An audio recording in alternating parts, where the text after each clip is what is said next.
hiring people for Allegiant Stadium to be able to do the work that's got to be done there. What are you looking for? Just general question. What are you looking for there? The game day experience is an important one. We've been all around the league. We've seen different venues and how their staff interacts with the patrons, and we want to make sure that everybody that we have working at Allegiant is creating the most incredible game day environment. This is Las Vegas. There's a level of service that's expected here, and we need to deliver that same experience at Allegiant. How is this going to be unique from, say, Oakland, populating the staff there?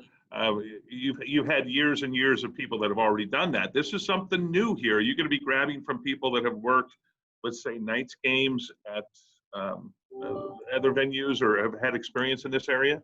Absolutely. The other advantage you have in this market is this is a market built on hospitality, and this is a market where that expectation level is much higher than anywhere else in the world, really.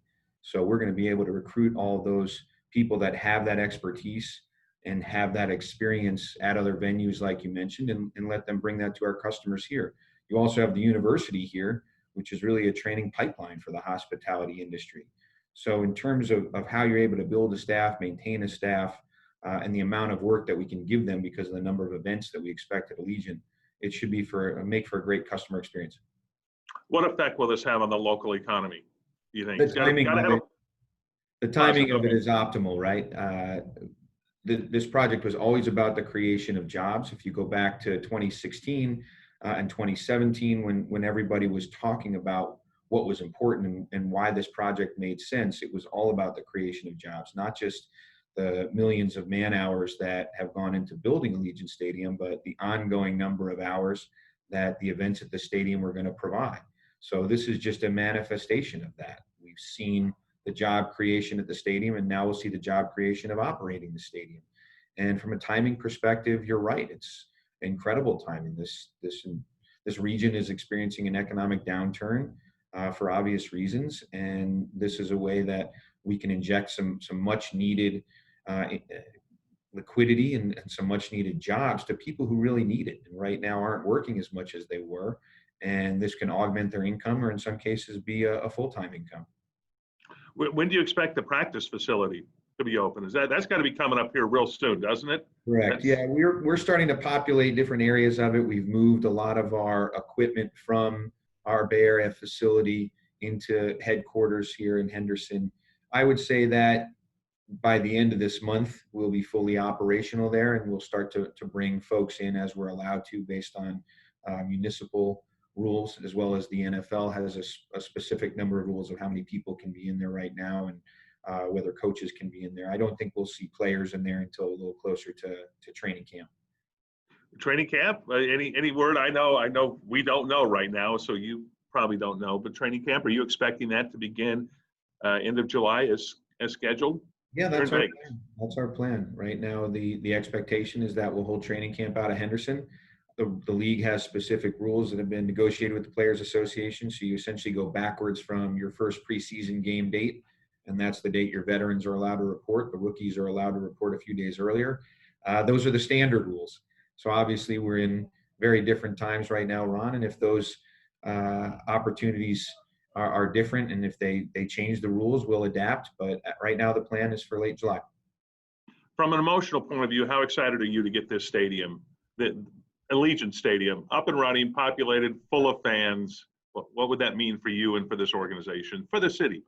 I think for everybody, it would be a wonderful sort of cathartic experience coming off the last few months and what's going on in the world right now, something like that to celebrate. And certainly for this city, what they've accomplished over the last 4.5 years in terms of going from an idea's inception to the creation of this building.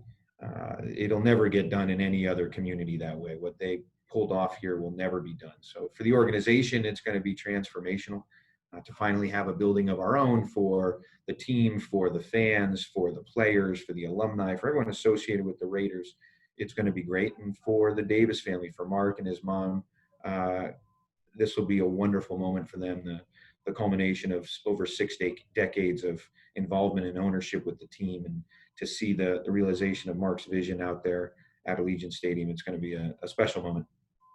Final question. Okay, I mean, the stadium, talking about hiring people to work there, food service, all sorts of services. What's on the menu at this place? Okay, do you know yet? Have you gone that far? Have you gone that deep yet? I Give think me in some most, tidbits. in most scenarios, you would have done a bunch of tastings by now, but with what's going on right now, we aren't able to do that. You can see a menu on paper, but until you actually see the product and see what they're serving, you don't know what it tastes like yet. So as they get in there and they get to use the kitchen and they start creating some of the masterpieces you'll see at the stadium, we'll have a chance to do some tastings, and I'm sure it's going to be an incredible experience. The expectation level here is for that, and we intend to deliver. No, stadium food has stepped it up over the years. Certainly, I look at the progression, and when I was a kid, Dodger dogs tasted great, and now I go to Dodger Stadium and I shake my head and go, "Come on, I used to eat these and like these as a kid." No, but now people expect more. In this a great variety of what we'll be able to serve there. There'll be your standard fare of hot dogs and popcorn and pretzels and what you can get at any game. But the level of culinary expertise that you're starting to see at these venues, and celebrity chefs and some of the companies that want to partner with us and bring their brands into the stadium, it's going to be special. Perfect. Thank you. Anything else that I've missed that you want to add? No, I think we're good. Yeah. Okay. Thanks, Ron. If she has any follow-up, she can call me throughout the day. She's got my number. Gotcha. All right. Okay. Thanks, Mark. Appreciate it.